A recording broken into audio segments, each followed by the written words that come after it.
Hello everybody, welcome to my channel. Today's video is the last video in my Takara Legends exclusive big powered series, and I will put links to the other videos and cards above. And the last part in this set is this guy, Atlas, and Atlas is the supreme leader of the Autobots in Transformers Zone, the cartoon or one-shot series or episode that this toy is based on.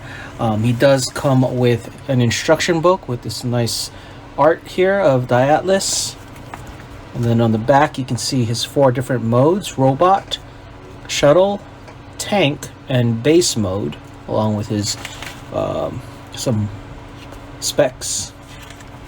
It also has a little mini comic inside, 4 pages though, because it's much larger instruction sheet, being that it is a leader class figure. He is a retool of Titan's Returns Sky Shadow. So let's take a closer look at the figure.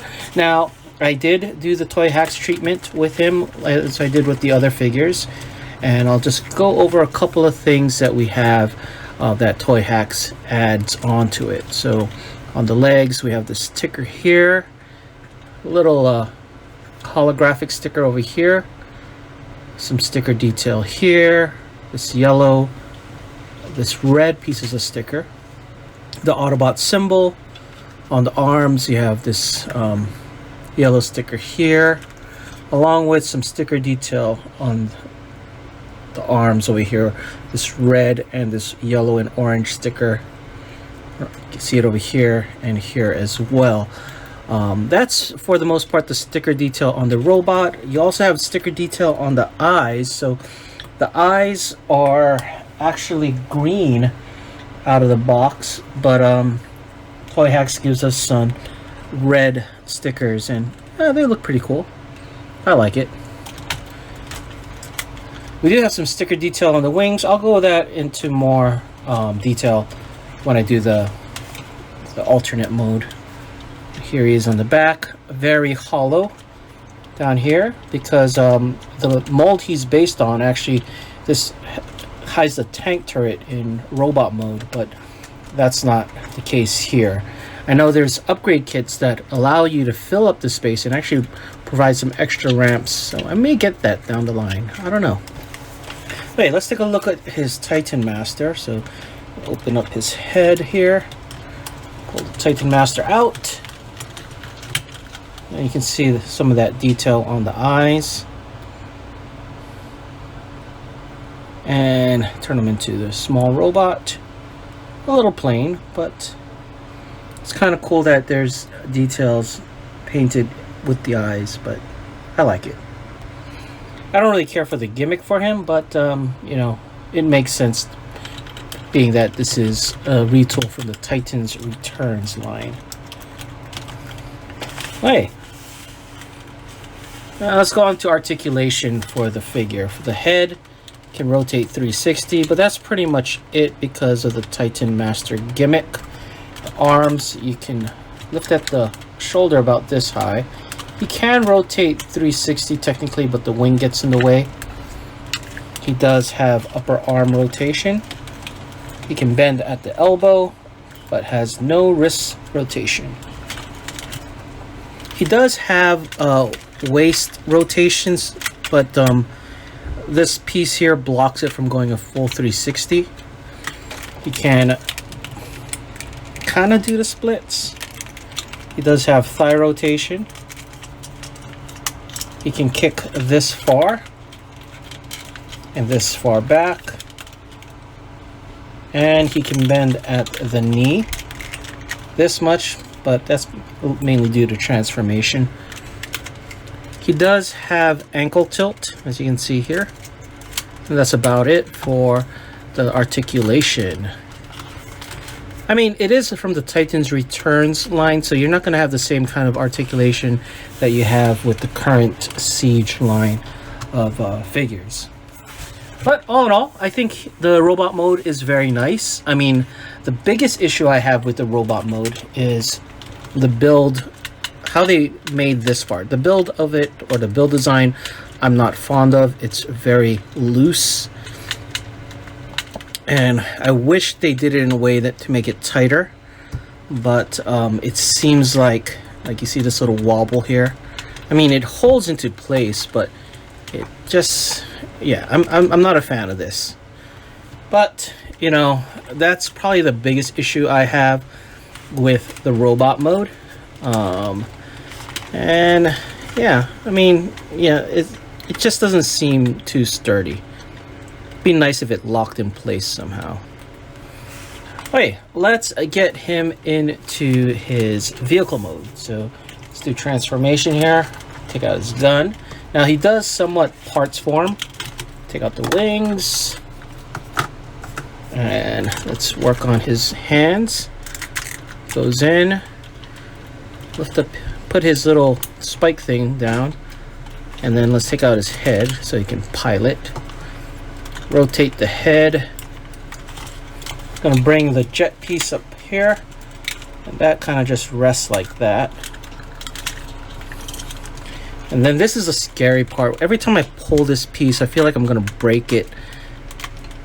There you go. It seems like you're just forcing it in the wrong way for some reason. These panels flip out. Before I do that, let's get the toes down.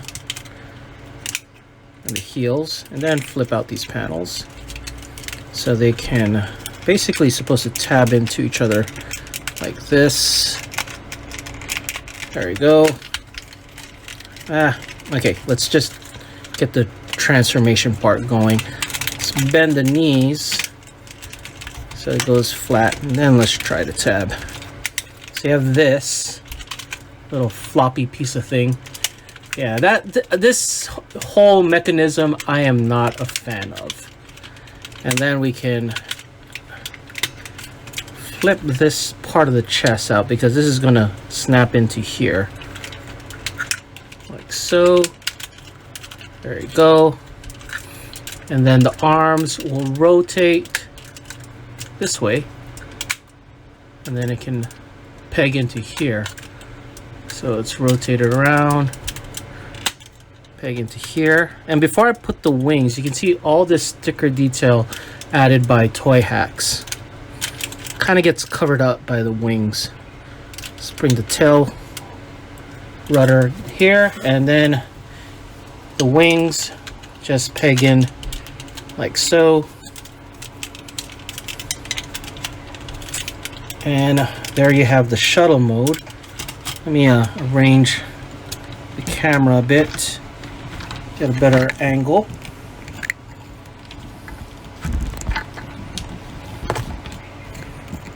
Okay, so here's the shuttle mode. And let's open the cockpit up. Put the Titan Master in. And then close it up. His gun can be stuck right here. And there you have Die Atlas in his shuttle mode. I'm not even sure how this is able to take off, being it's a tank with wings, but that's what he is. He does have some holographic sticker detail here on the back, but most of the sticker detail, like I said, is here on the top over here as well. Okay, one thing I wanted to mention about the stickers on the wings. I originally put them wrong. I really should have paid attention to the instructions. I thought they were a bit further back, but it's actually not.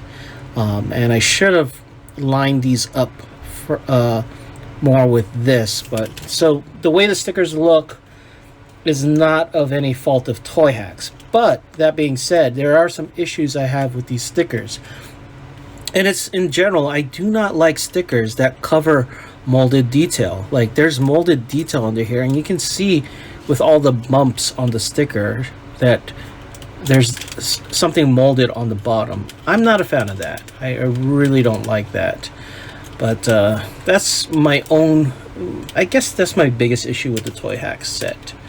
Other than that, let's get him into his tank mode. So besides the flying shuttle mode, you can basically bring the arms, rotate them up like this,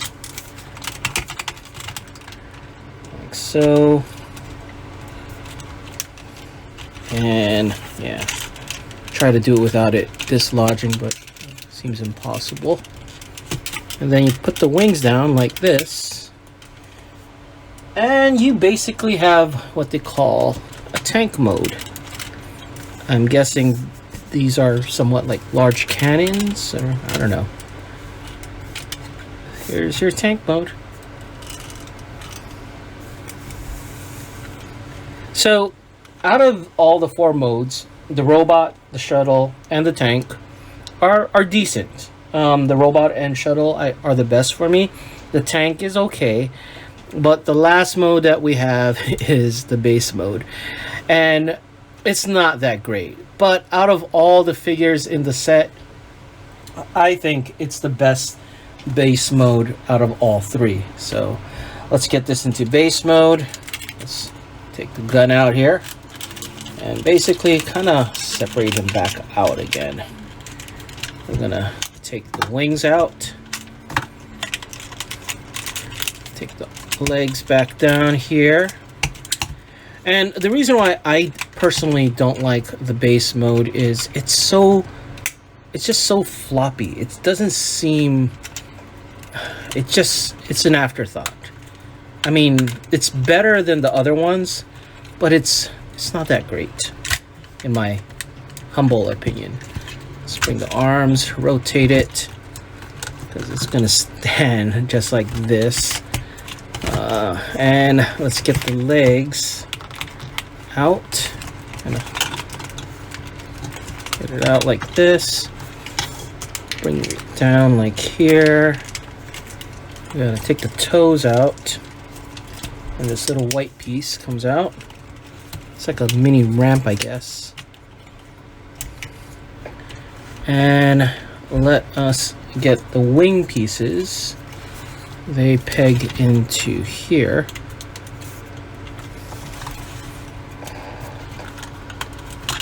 Go. See if I can get this in frame. Oh, and let's bring these pieces up.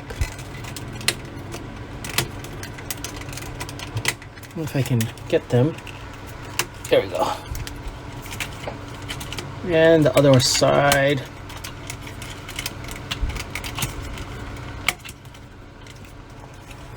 Okay, so, and wait, one last piece, the gun. This is Atlas in his base mode, and let's get it all in frame here. Okay, this is Atlas in his Micromaster base mode. Well, I don't know if it's Micromaster. I mean, in G1, these guys worked with a bunch of Micromasters, and they were made into Micromaster bases. And I guess let's get some Micromasters here. Here's some Siege Micromasters. Let me get the other one, transform him into his vehicle mode. See how he looks. Doesn't really match, but I thought it'd be kind of cool to show them with Atlas, since his original G1 figure was meant to be a Micromaster base. But like I said, out of all the 3, I think he has the best base mode. But still, it's kind of wobbly. Oh, one thing neat I forgot to say is, for some reason, the drill has a little spring. That's kind of neat. Okay, let's do some size comparisons. Here he is next to my customized Overlord, who they basically share a base mold from. And you can see they're heavy retools. Here he is next to the other 2 figures in his set, Roadfire and Sonic Bomber. If I can get Sonic Bomber to stand. So you can see he's much larger because he's a leader class, and the rest of them are a Voyager. I mean, not Voyager. The rest of them are a deluxe class. Here he is next to Voyager Optimus Prime from the Siege line. And here he is next to Legend Scale Megatron. As I said previously, I would hold my final thoughts until the last video in the series, and this is the last video now that I've done Sonic Bomber, Roadfire, and now Diatlas. So for me personally, I like this set a lot. You know, as I said in the prior video, when I started collecting Transformers again, the internet introduced me to a new world of Transformers with the Japanese exclusives, and not to also mention the UK exclusive, but the Japanese exclusives really had a draw to me, as they had their own animated series with Headmasters, Master Force, Victory, and these guys are from Zone. Micromasters have been a favorite gimmick of mine, and I've always wanted to get the Japanese exclusive Micromasters, like Diatlas, Sonic Bomber, and Roadfire, but given how expensive they are, I don't see that happening anytime soon. So when I saw that these guys were being released, I really wanted to get a hold of them, because that's my attachment to these guys. I mean, just the memories of learning so much about the new, well, not new, about the Japanese exclusive Transformers is what these guys are all about for me. Now, I wouldn't recommend them for everyone. I mean, and honestly, they do have their flaws. Like I said, the Sonic Bomber and Roadfire are really too small for their size. Their base modes are very much lacking, and Diatlas's waist piece, to me, is I personally think it's poorly engineered. Now, from the toy hack side, I think the set is worth it. Except my only one gripe is the stickers covering molded detailed on the figure, but it's a minor gripe. But like I said, I don't think this set is for everybody. I'm actually surprised that Takara made this set, given that Transformers Zone only well, basically it was a one-shot, and I didn't think there'd be so much demand for this set. So, you know, when I saw it there, I picked it up, because I don't think these characters will ever get another release down the line. I mean, another character I don't think will ever be released is Sky Gary, but that's another story. Anyway, let me know what you guys think in the comments below, and thank you for watching.